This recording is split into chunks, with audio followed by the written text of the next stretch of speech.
The mahogany boardroom of Harrison Industries felt especially suffocating that morning.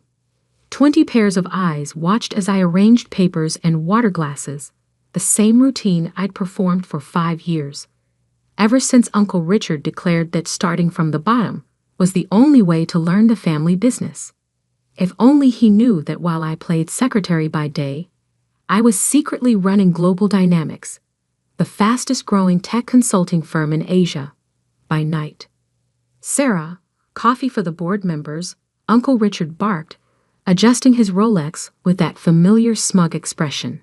"And try not to spill it this time." I bit back a smile, thinking of the $500 million deal I'd closed from my phone in the supply closet yesterday.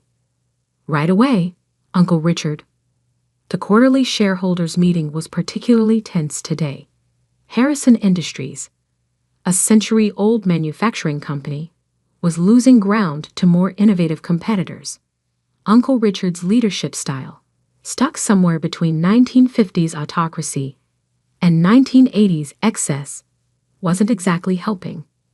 As you can see from the projections, he droned on, "Our traditional methods have served us well for generations.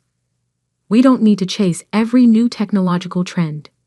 I carefully placed a coffee cup in front of Mr. Jenkins, our oldest board member, while simultaneously checking my hidden earpiece. My actual executive team at Global Dynamics was updating me on our latest acquisition. "The Japanese merger is complete," whispered James, my CFO, through the discreet device. "Stocks up 12% in Tokyo." "And the Singapore office?" I murmured, pretending to adjust my hair. "Exceeding projections by 40%. By the way, the Financial Times interview is confirmed for next week. They're calling you the Shadow CEO, the mysterious woman revolutionizing Asian tech markets." Uncle Richard's voice cut through my conversation. "Sarah, are you daydreaming again? The board members need their reports." I distributed the folders, fighting to keep my expression neutral as I noticed their outdated projections and flawed analysis. Harrison Industries was bleeding market share, but Uncle Richard remained convinced that tradition would save them.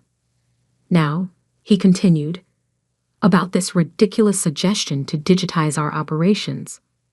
Actually, I couldn't help interjecting, digitization could increase efficiency by at least 30%. The room fell silent. Uncle Richard's face reddened. "Sarah, you're here to take notes, not offer opinions. Know your place. But the market data clearly shows—" "Enough!" He slammed his hand on the table. "You're just the secretary. Leave the real business decisions to those qualified to make them."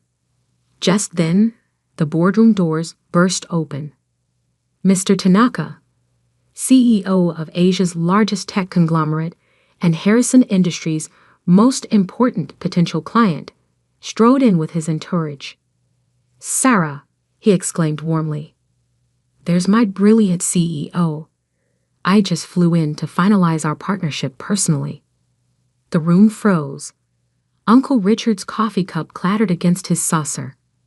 "I must say," Mr. Tanaka continued, "Global Dynamics' transformation of the Asian market is remarkable.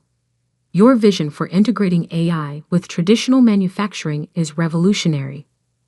"Global Dynamics?" Uncle Richard stammered. "But that's the company that's been eating our market share in Asia." Mr. Tanaka looked confused. "Yes, under Sarah's leadership, they've become the most innovative force in the industry. That's why we're moving all our contracts from Harrison Industries to them." He turned to me. "Though I'm confused why you're serving coffee, Sarah. Shouldn't you be running this meeting?" I straightened up, finally dropping the subservient posture I'd maintained for years.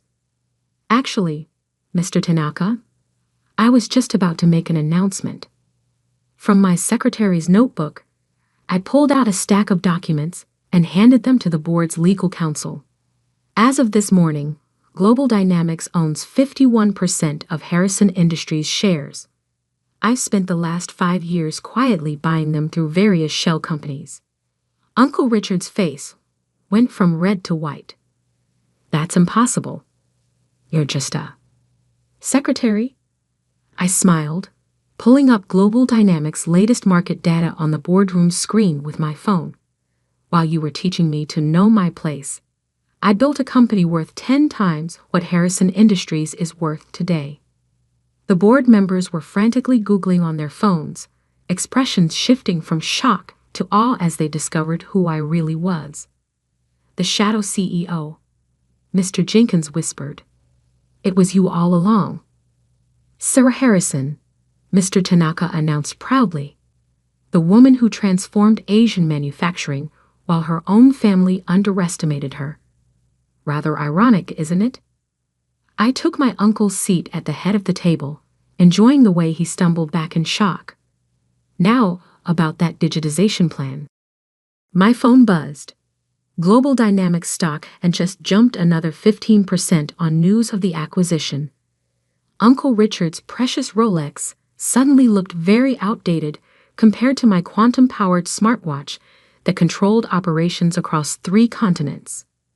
Shall we begin the real meeting? I asked, opening my laptop. I believe we have some long overdue changes to discuss. The secretary's notebook lay abandoned on the side table, 5 years of careful notes and secret strategies finally paying off. Sometimes the best revenge isn't just success. It's succeeding so spectacularly that those who doubted you have to watch you take their power right from under their noses. And this was just the beginning. The next 24 hours were a masterclass in corporate restructuring. The Harrison Industries boardroom, once my prison of pretense, had become my command center.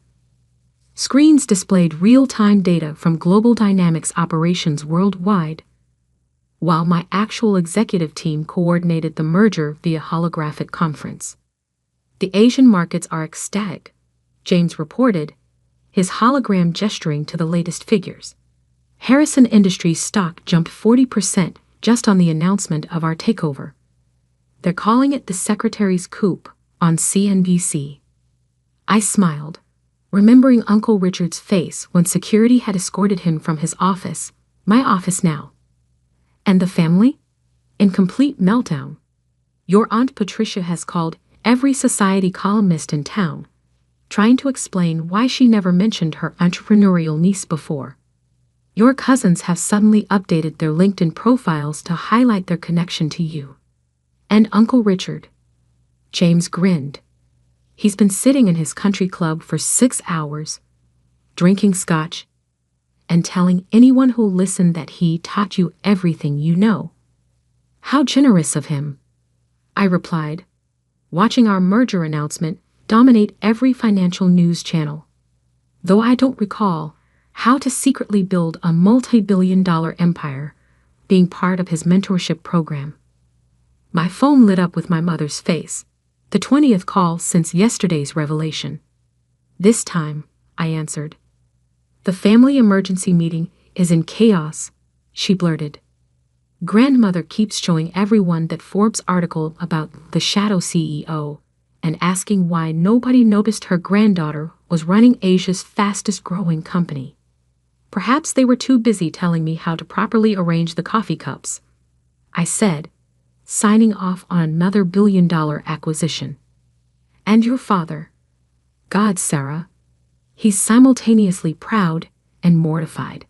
He keeps saying he should have known something was up when you bought that modest apartment in Singapore, the one that apparently takes up the top 3 floors of the city's most expensive building.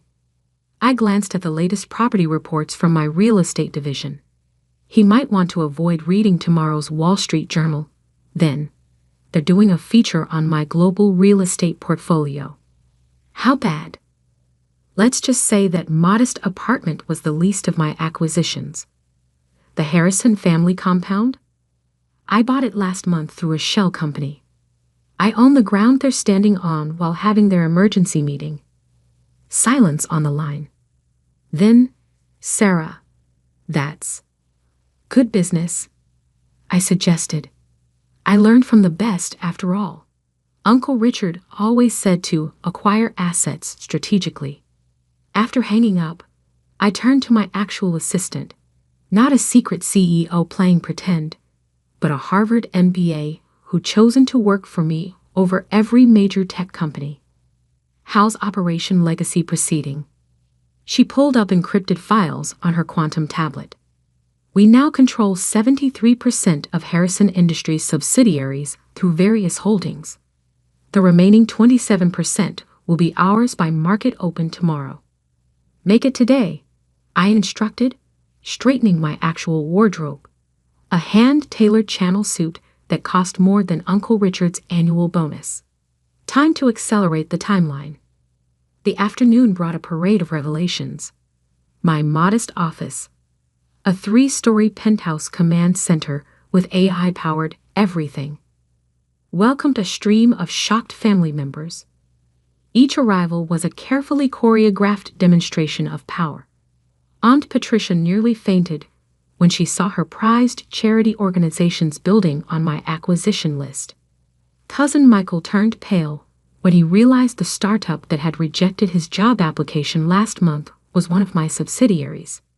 And Uncle Richard's prized client list. I'd acquired most of their companies while serving him coffee.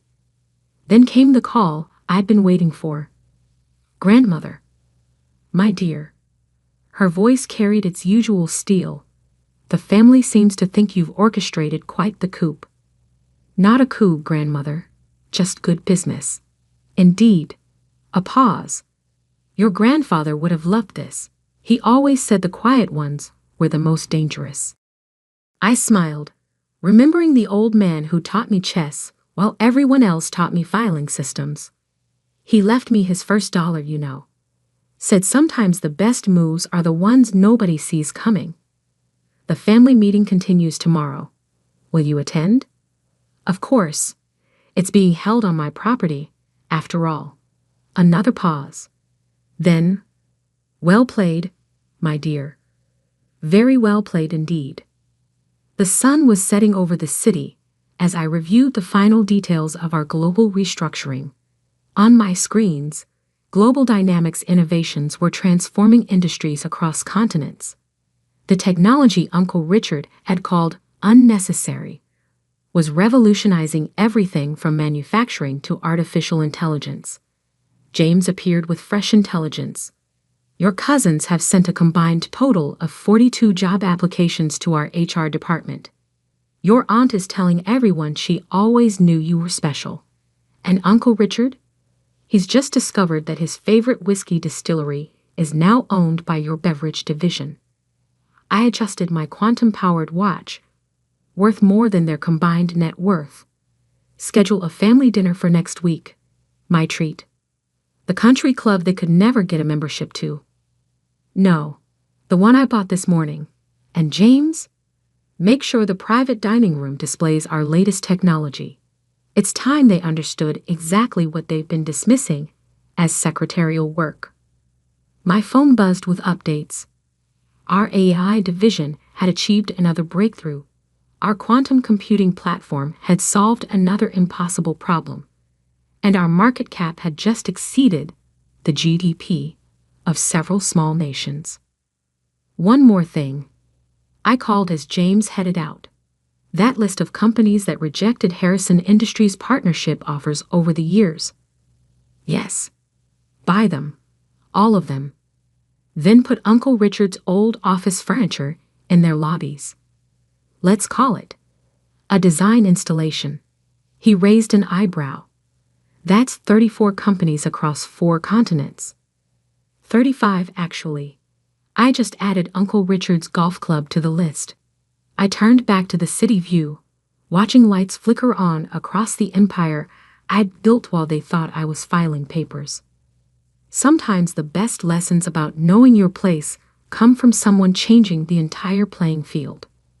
The quantum processors hummed softly in the background, calculating futures they couldn't begin to imagine. Tomorrow's family meeting wouldn't just change Harrison Industries, it would reshape the entire family dynamic. And I was just getting started. The Harrison family estate. My estate now loomed against the morning sky as my quantum-powered Maybach glided through the gates. Security teams, discreetly positioned throughout the grounds, confirmed my arrival through encrypted channels. 5 years of playing secretary had taught me the value of staying 10 steps ahead. The families all assembled in the main hall. James reported through my earpiece. Your uncle arrived an hour early, tried to access his old office files, and discovered his passwords no longer work. He's been pacing ever since. I smiled, checking my reflection in the car's smart glass window. Gone was the meek secretary's uniform. Today's armor was a hand-tailored Valentino suit that cost more than Uncle Richard's car. And grandmother, holding court in her usual chair. Though technically, it's your chair now, since you own the building and everything in it. The front door opened before I reached it. Inside, the familiar family tableau had taken on a different energy. Cousins who once ignored me now straightened their postures. Aunts who dismissed me as Richard's charity case nervously adjusted their jewelry from companies I now controlled. Sarah. Grandmother's voice cut through the tension. She hadn't moved from her throne-like chair, but her eyes held new respect. I believe you called this meeting. I did. I took my place at the head of the room, enjoying how Uncle Richard shifted uncomfortably in his peripheral position. We need to discuss the future of Harrison Industries. All of it. There's nothing to discuss, Uncle Richard burst out. This hostile takeover is completely legal, I interrupted, pulling up holographic displays from my quantum watch. As are the other acquisitions you haven't discovered yet. The room filled with floating data, company structures, ownership chains, asset portfolios. The family gasped as they realized the extent of my empire. That building in Dubai, Cousin Michael stammered. The one you said you were visiting for work, is Global Dynamics Middle Eastern headquarters. Yes, I swiped to another display. Just like that small consulting project in Tokyo was actually me orchestrating the largest tech merger in Asian history. Aunt Patricia clutched her pearls. But you were just Richard's secretary. No, grandmother corrected, a hint of pride in her voice. She was never just anything. Were you, dear? I stood, commanding the room with the presence I'd hidden for years. While you were all teaching me to know my place, I was building something none of you could imagine. Global Dynamics isn't just a company, it's the future. The holographs shifted to show our latest innovations. Quantum computing platforms revolutionizing industries, AI systems solving impossible problems, clean energy solutions transforming cities. That silly little laptop you mocked me for always typing on, Uncle Richard? It was controlling operations across 47 countries. Those unnecessary coffee breaks?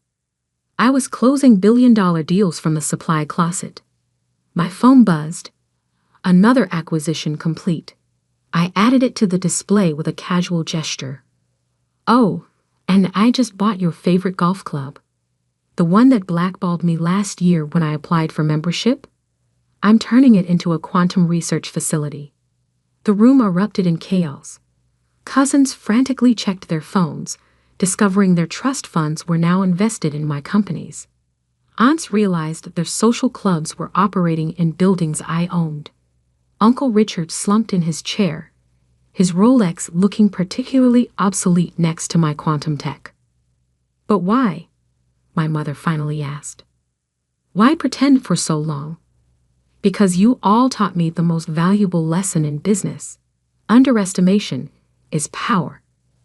I pulled up footage from yesterday's CNBC interview, my first public appearance as Global Dynamics CEO. While you were busy dismissing me, I was learning every weakness, every flaw in your empire, and building something better. Grandmother's laugh cut through the tension. Oh, Richard, you fool. You gave her the perfect cover. Who notices the secretary in the corner? Who censors themselves around the girl bringing coffee? You handed her every secret we had. The board meets in an hour, I announced, gathering my things. I've arranged for cars to take everyone home. To the homes I now own, by the way. Grandmother, you'll stay for the meeting. Wouldn't miss it, dear. She rose regally. Someone should witness the changing of the guard. Uncle Richard made one last attempt. The family will never accept. The family, I cut in, doesn't have a choice. Check your portfolios. While we've been talking, Global Dynamics completed its acquisition of every remaining Harrison asset. The papers are calling it the most brilliant corporate takeover in history. I turned to leave, then paused. Oh, and Uncle Richard, clear out your office by 5. My actual secretary needs the space. She has an MBA from Harvard, by the way. I believe in paying for quality. The quantum processors hummed through the building, my building, as I walked out, leaving behind a family realizing they were now working for the secretary they'd underestimated. My phone lit up with notifications. Stock prices soaring, innovations launching, empires rising. Grandmother caught up with me at the door. Your grandfather would be proud, she said softly. He always said true power isn't in what you show, but in what you hide. I learned from the best, I replied, stepping into my waiting car. Though I did add some modern touches to his philosophy. The quantum technology? No, I smiled. The satisfaction of proving everyone wrong. As we drove away, I watched the family scatter to their newly owned homes, their newly controlled companies, their newly reshaped world. The secretary had become the CEO, the coffee girl had become the queen, and the family that had underestimated me for so long was now living in my empire. Sometimes the best revenge isn't just success. It's succeeding so spectacularly that those who doubted you become footnotes in your story. And as for that old saying about knowing your place, well, sometimes your place is exactly where they least expect you to be, at the top.